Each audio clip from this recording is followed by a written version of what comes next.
Saudara lihat di sini, saya ingin berikan 2 pelajaran bagi saudara di tempat ini. Menghadapi dengan rasa penyesalan. Ada 2 pola pikir saudara yang muncul di tengah-tengah umat Israel yang saya pelajari saudara. Saudara, ketika mereka menghadap masa depan, ada 2 pola pikir. Yang pola pikir yang pertama adalah mereka mulai berpikir seandainya mereka tidak keluar dari Mesir, seandainya mereka tidak, awal tahun saya sudah punya banyak uang. Kita menyesal dengan masa lalu kita. Seandainya dulu saya tidak ngutang, maka hari ini saya tidak ditagih-tagih sama pengutang. Seandainya dulu kalau saya tidak persembahkan uang saya yang banyak ini kepada Tuhan, maka sekarang rekening saya tetap banyak. Muncul penyesalan. Saudara, bagaimana engkau menghadapi tahun 2023? Bagaimana saudara? Pola pikir yang kedua saudara. Bagaimana jika? Oh saudara, lihat ya teman-teman saya tadi.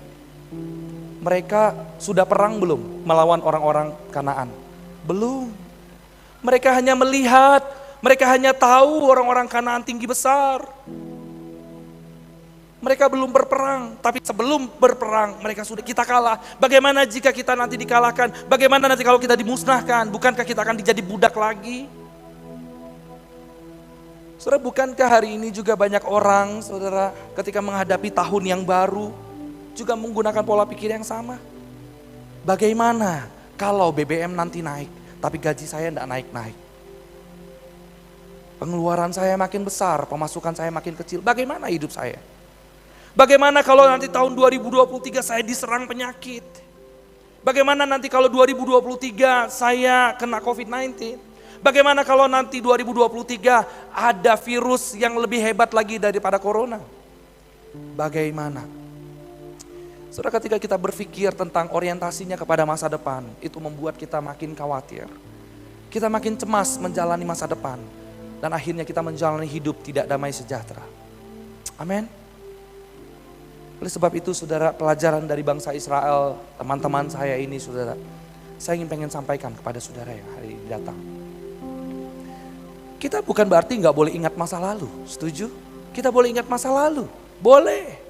Tapi kita tidak boleh hidup untuk masa lalu, amin. Di masa lalu Tuhan sudah berjalan bersama dengan saya, maka hari ini di masa depan saya percaya Tuhan pun akan terus berjalan dengan saya.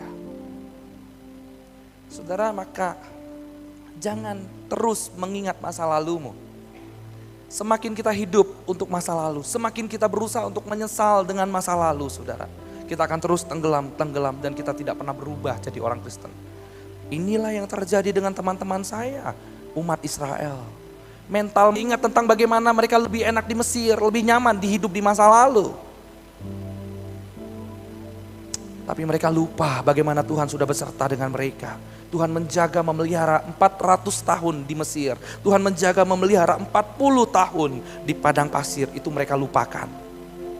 Saudara, hari ini jangan pernah engkau lupakan kebaikan Tuhan dalam hidupmu. Kalau engkau sudah melupakan kebaikan Tuhan dalam hidupmu, maka lihatlah perjalanan hidupmu akan penuh dengan keluh kesah. Engkau gampang ngomel, engkau gampang mengeluh, engkau gampang untuk sakit hati, engkau gampang untuk kecewa. Tapi kalau engkau hidup, ingat terus kebaikan Tuhan dalam hidupmu. Dia sudah menyertai engkau di tahun 2022. Maka pada waktu engkau menjalani tahun 2023, percayalah berkat-berkat akan dilimpahkan dalam hidupmu.